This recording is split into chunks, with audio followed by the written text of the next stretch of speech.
Hey guys, welcome back to my YouTube channel. അപ്പോൾ ഞങ്ങൾ ഏകദേശം ഒരു 10-11 മണിയായപ്പോൾ തന്നെ ആർദ്രൻ്റെ വീട്ടിലെത്തിയിട്ടുണ്ടായിരുന്നു. ഞങ്ങൾ പെട്ടെന്ന് തന്നെ അമ്പലത്തിലോട്ട് പോയി, കാരണം ഞങ്ങൾക്ക് ഒത്തിരി നേരം സമയമില്ല, കോളേജിലും കൂടെ പോകണമായിരുന്നു. അപ്പോൾ ഇതാണ് ആർദ്രയും പിന്നെ ആർദ്രയുടെ ഫ്രണ്ടും, പിന്നെ അതാണ് ഗോപിനെ ഞാൻ പരിചയപ്പെടുത്തി തരാമെന്ന് പറഞ്ഞല്ലോ, അതാണ് ഗോപി. പിന്നെ ഞങ്ങൾ നേരെ കുറച്ച് കമ്മലും മാലയൊക്കെ നോക്കാൻ പോയി. അത് കഴിഞ്ഞിട്ട് ഞാൻ എന്നിട്ടൊരു കമ്മൽ മേടിച്ചായിരുന്നു. ഞങ്ങൾ ഐസ്ക്രീം കുടിക്കാൻ പോയി. എല്ലാം ആർദ്രയുടെ ചിലവായിരുന്നു, ഐസ്ക്രീമും കാര്യങ്ങളും. അങ്ങനെ ഞങ്ങൾ പിന്നെ കുറച്ച് ലോക വിവരങ്ങളൊക്കെ സംസാരിച്ച് നിന്നു.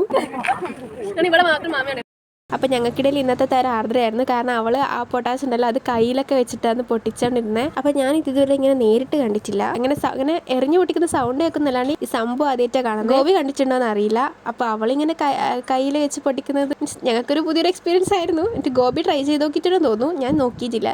എനിക്ക് ഇങ്ങനത്തെ സാധനം കുറച്ച് പേടിയാണ്. പിന്നെ അമ്പലത്തിൽ നിന്ന് ഇറങ്ങിയവിടെ ഗോപിക്ക് പിന്നെ ഇത് പൊട്ടിക്കലായിരുന്നു പണി.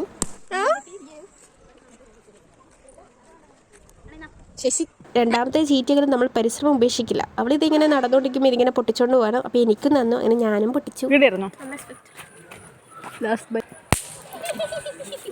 പിന്നെ ഞങ്ങൾ നേരെ വീട്ടിലെത്തിയിട്ടാണ് ഇന്നലത്തെ വീഡിയോയിൽ ഇൻട്രോ ഒക്കെ എടുത്തിട്ടുണ്ടായിരുന്നത്.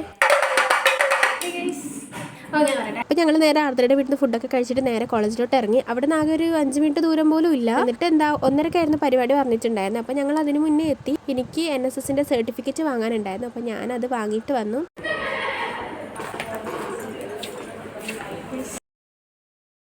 പിന്നെ ഞങ്ങൾക്ക് TCയുടെ കാര്യങ്ങളൊക്കെ കുറേ ശരിയാക്കാനുണ്ടായിരുന്നു. അപ്പോൾ അതൊക്കെ ചെയ്തു. 3 കൊല്ലമായി കോളേജിൽ കയറിയിട്ട് ഇറങ്ങാനും സമയം. അപ്പോൾ അതൊക്കെ ചെയ്തതിന് ശേഷം ഞങ്ങളുടെ അനുമോദന ചടങ്ങ് തുടങ്ങി.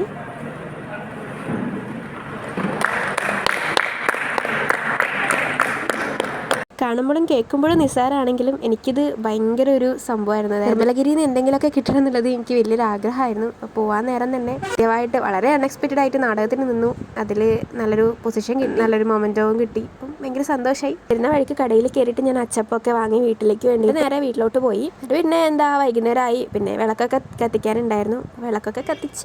അപ്പോൾ ഇന്നത്തേക്ക് ഇത്രയും, നമുക്ക് നാളെ കാണാം. Bye bye.